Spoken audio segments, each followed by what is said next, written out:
Bonjour, je fais une première vidéo de transition pour faire un rappel de ce que nous avons vu la dernière fois, ce qui vous permettra de reprendre la continuité de ce cours.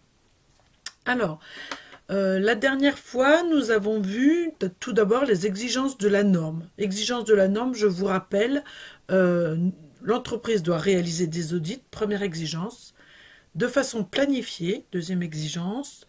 Ces audits permettent de vérifier la conformité aux exigences de la norme, aux exigences que l'entreprise s'est fixées, c'est-à-dire son propre référentiel, ses procédures et ses instructions.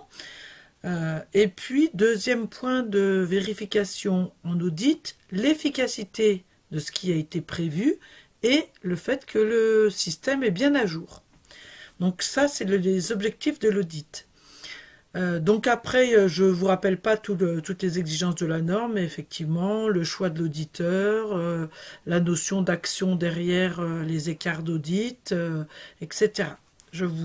Si vous avez un trou de mémoire, vous pouvez toujours revisionner la vidéo.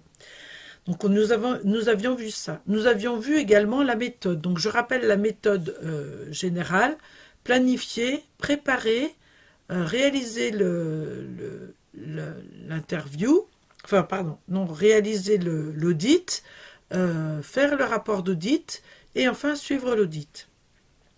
Donc nous avions vu la planification qui consiste essentiellement à prendre les rendez-vous, à déterminer l'objectif, le périmètre de l'audit. C'est une étape assez courte en tout cas au niveau du temps.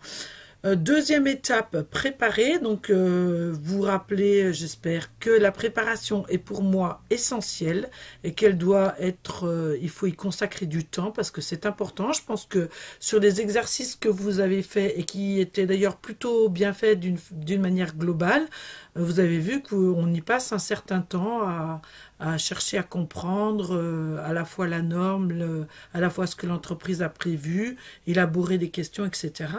Donc la partie préparée est assez longue et elle aboutit, je vous rappelle, d'une part au plan d'audit et d'autre part au guide d'audit. Plan d'audit qui vous permet d'avoir votre stratégie d'audit. Donc je rappelle, stratégie, pondération, exhaustivité, et d'avoir votre guide d'entretien qui va vous permettre de poser les questions essentielles aux bonnes personnes et de pouvoir avoir un fil conducteur tout au long de l'audit. Nous avions également vu la troisième étape, réaliser. Donc réaliser, c'est, je vous rappelle, 4 sous-étapes: ouverture, interview sur le terrain, formalisation des écarts et clôture. Donc nous avions vu les 2 premières étapes, l'étape d'ouverture qui permet de prendre contact avec l'audité, d'établir le contact avec l'audité. Ensuite, l'interview où nous avions vu 4 points essentiels: la façon de questionner en entonnoir, la notion de preuve, bien chercher des preuves, ça c'est important, souvent vous oubliez de demander les preuves. Je vous avais parlé également de l'outil de reformulation qui est une aide pour l'auditeur et aussi pour l'audité. L'auditeur parce que ça lui permet de faire une synthèse, l'audité ça lui permet d'être rassuré. Et enfin, dernier point, la notion de prise de notes avec notamment le conseil du cahier à spirale pour être à l'aise. Je vous ai également fait une première vidéo sur le comportement de l'auditeur et vous aviez un petit exercice. Là, je pense que vous avez beaucoup échangé parce que globalement, j'ai vu que les réponses étaient à peu près similaires.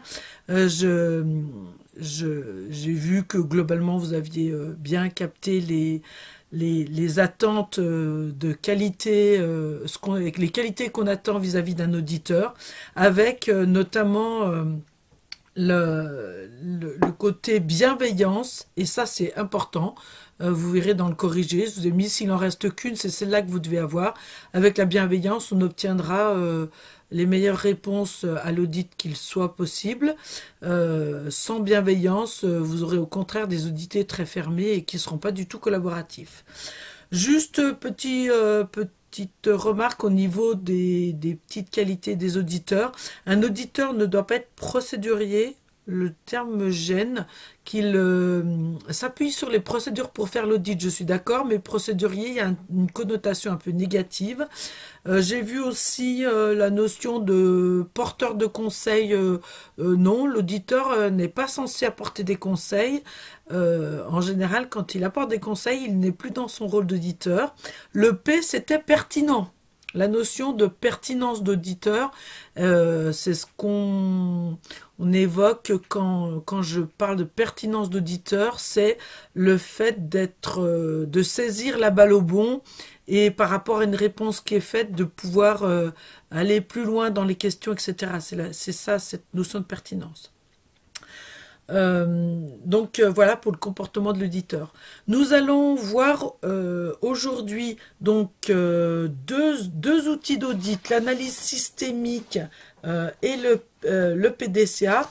Donc deux outils qui doivent vous permettre à la fois de dérouler votre audit sur le terrain, mais aussi de préparer l'audit. Donc je vais faire un peu du rétroactif. Je voulais déjà que vous preniez connaissance de la façon dont on faisait un questionnaire et la façon dont on menait un audit pour déjà avoir une première notion.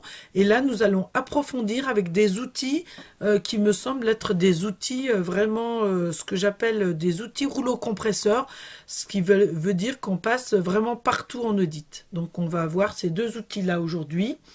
Et puis, nous verrons les deux dernières sous-étapes de réaliser l'audit, qui est formaliser les écarts et la réunion de clôture.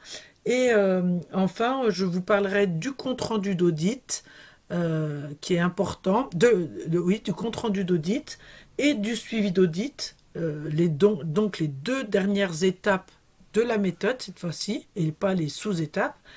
Et je vous reparlerai de comportement. Voilà, donc rendez-vous dans la prochaine vidéo pour ce petit programme. À bientôt!